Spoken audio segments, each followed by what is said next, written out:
Imaginez une immense toile d'araignée tissée sur un pont de plusieurs dizaines de mètres de haut, formant des lettres. C'est le moment idéal pour Spider-Man de faire une entrée en scène spectaculaire et de kidnapper sa petite amie qui était justement sur le point de rompre. Il faut dire que pour être sa copine, il vaut mieux ne pas avoir le vertige, car leurs rendez-vous sont toujours un peu inattendus. Mais alors que l'ambiance est à son comble, la ville est soudainement plongée dans le noir. Une lumière éclatante jaillit de la centrale électrique. C'est l'œuvre d'Electro, notre schtroumpf bleu de l'histoire, qui a coupé le courant. La situation se corse quand un avion décolle juste devant Peter Parker, mais la tour de contrôle est hors service. L'avion est livré à lui-même et Peter doit absolument arrêter Electro. Heureusement, sa copine, la plus ingénieuse des demoiselles en détresse, a une idée géniale. Elle utilise la batterie de sa voiture pour électrifier son lance-toile, rendant ses fils super résistants à la foudre d'Electro. Le ciel s'illumine d'éclairs et d'arcs électriques frappant la ville de toutes parts. Electro apparaît narguant Peter pour l'attirer vers une tour. Pendant ce temps, l'avion désorienté est monté dans les nuages et un autre avion fonce droit sur lui. La collision est imminente. Il ne reste plus que 4 minutes. Peter se précipite vers la centrale.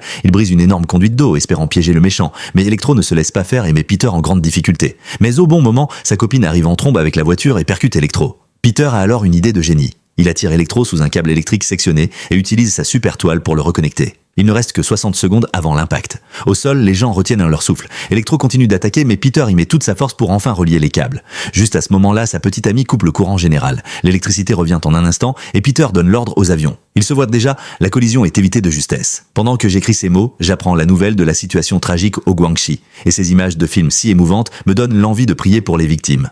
La vie, contrairement au cinéma, n'offre pas toujours une fin heureuse, mais on peut toujours espérer des miracles. Electro est connecté au courant et la puissante décharge le surcharge jusqu'à le faire exploser. Mais ce n'est pas fini. Un complice d'Electro en profite pour enlever la copine de Peter et la jeter du haut d'un gratte-ciel. Peter essaie de la rattraper, mais il est attaqué. Sa toile l'a saisit, mais c'est trop tard, elle est déjà sans vie. Peter est anéanti. Il a échoué à protéger la personne qu'il aime et commence à douter du sens de sa mission. Longtemps après, les méchants réapparaissent. Mais Spider-Man a disparu. C'est le chaos dans les rues, et les armes de haute technologie sèment la destruction. L'espoir s'éteint dans le cœur de chacun. Puis, un enfant se lève. Il est un grand admirateur de Spider-Man, et inspiré par lui, il veut protéger sa maison. C'est peut-être ça, le vrai sens d'être un héros. Quand vous vous battez pour la justice, quelqu'un se lève pour vous, et l'amour continue de se transmettre, comme une flamme qui ne s'éteint jamais.